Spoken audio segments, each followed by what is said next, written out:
मेरे दोस्तों, इंसान को कुल अकल भी मिल जाए तो फिर भी अल्लाह की हिकमत का वो इहाता नहीं कर सकता। रब्बे करीम को ज़्यादा पता है कि हमारे लिए कौन सी चीज़ बेहतर है और कौन सी चीज़ हमारे लिए नुकसान का बाइस है। अल्लाह तबारक व तआला की हिकमत ये चाहती है कि मेरे बंदे परेशान ना हो। रब ये चाहता है कि मेरे बंदे किसी जगह पे भी दिक्कत और परेशानी का शिकार ना हो। तो अल्लाह तबारक व तआला ने राह एतदाल इख्तियार करने का हुक्म इरशाद फरमाया कि तुम एतदाल के रस्तों पे चलो, मोतदल जिंदगी गुजारो, अफरातो तफरीद से बचो। आज जिस माशरे में हम वक्त गुजार रहे हैं, इस माशरे में हम इस बात को समझने से कासिर हैं कि असल हमारा मसला क्या है। हमारा असल जो मसला है उसकी शनाख्त हमें कैसे होगी और हम फिर उस तक रसाई किस अंदाज में हासिल कर पाएंगे। हम हमेशा अपनी आमदन बढ़ाने के चक्कर में रहते हैं। एक काम और शुरू कर लें, पार्ट टाइम जॉब शुरू कर लें, कोई साइड बिजनेस उसका आगाज कर लें। हमारी जो दौड़ लगी हुई है वो लगी है काम बढ़ाने में, आमदन बढ़ाने में। हालांकि इस्लाम हमें ये कहता है कि तू आमदन बढ़ाने के चक्कर में ना पड़, असल बात यह है कि तू अपने खर्चे कंट्रोल कर। तंग इंसान वो नहीं होता जिसकी आमदन थोड़ी होती है। ये तवज्जो कीजिएगा मेरी बात, ये कीमती बात है और गुफ्तगू सारी का लुबे लुबाब है।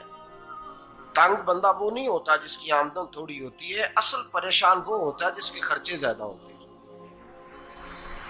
और हमारा जो रोजमर्रा का नुकसान हो रहा है ना, वो आमदन के मामलात में नहीं हो रहा। बुनियादी नक्श जो वाकया हो रहा है वो ये है कि हमारे अखराजात ज्यादा, और वो अखराजात किसी और ने नहीं बढ़ाए। वो खर्चे हमने खुद बढ़ा लिए हैं और अब हमें उसका नुकसान भुगतना पड़ रहा है। और अगर आप सही मानों में टटोलें तो जो बहुत अमीर लोग हैं वो तो उन खर्चों से बच गए। मैंने बहुत सारे ऐसे खत्मात में शिरकत की है। मैं बहुत सारी ऐसी जगहों पे गया हूं कि जहां लोगों ने बड़ा मुख्तसर सा खत्म दिलाया है तो हो गया है खत्म। खत्म के मामले में कब किसी ने पाबंदी लगाई है कि उसमें 200 आदमी शरीक होगा तो तब ये साले सवाब सही हो सकेगा? कौन कहता है?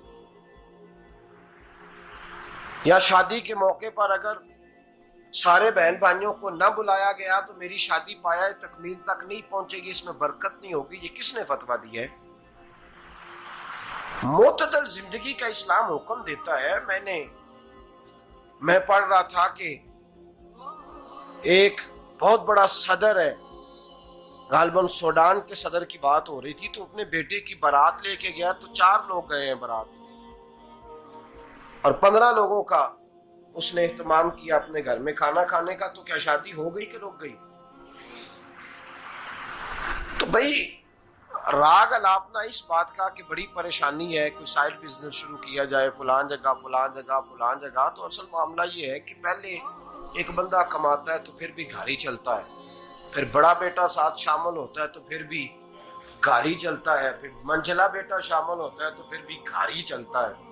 जो रोना दादाजी रोया करते थे कि बड़ी मुसीबत है, बड़ी मुश्किल है, गाँव में रह अकेले होते थे और वो 5 बच्चों को और 4 बच्चियों को वो पालते थे, तो जो वहां परेशानी थी वही आज परेशानी शहर में आकर पढ़ लिख कर मोटी तनख्वाह लेकर वही परेशानी हमें है।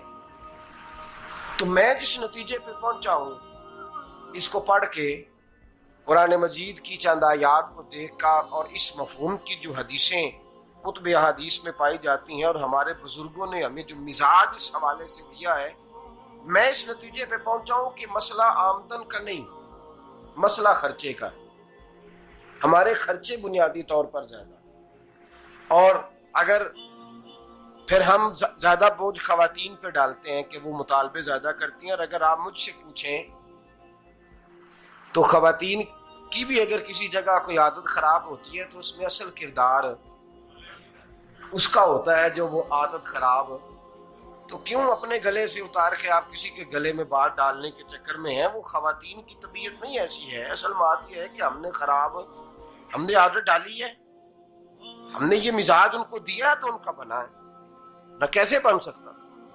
तो एतदाल जब तक जिंदगी में नहीं होता, पानी प्यास बुझाता है लेकिन एक गिलास ही हो तो प्यास बुझाता है, बाल्टी को मुंह को लगाएगा तो कपड़े भिगो देगा उसके।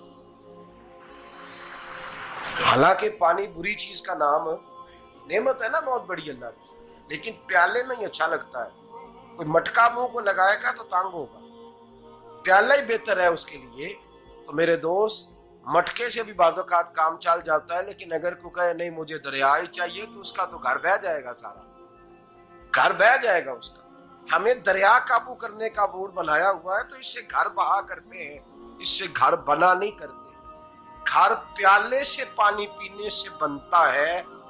अगर तू दरिया पे कब्जा करने का मूड बनाएगा तो घर बनेगा नहीं, घर बह जाएगा। आग ना हो तो खाना पक नहीं सकता, लेकिन हल्की आंच से खाना पकता है। और अगर आंच तेज कर दी जाए तो जी, करीने क्यास बात कर रहा हूं मैं, अकल से मावरा नहीं कर रहा। करीने क्यास समझाने के लिए मिसालें दे रहा हूं। हल्की आंच पे खाना पक जाता है और आग तेज हो तो खाना जल जाता है। तो खाना उतनी देर खाने के काबिल रहता है जब तक वो हल्की आंच पे पकता है। तू जितनी मर्जी तू कहता है नहीं मेरा गुजारे नहीं, आग तेज होनी चाहिए, तो मियां जल जाएगा, जल जाएगा। हवा न मिले तो सांस नहीं आती, ठीक है।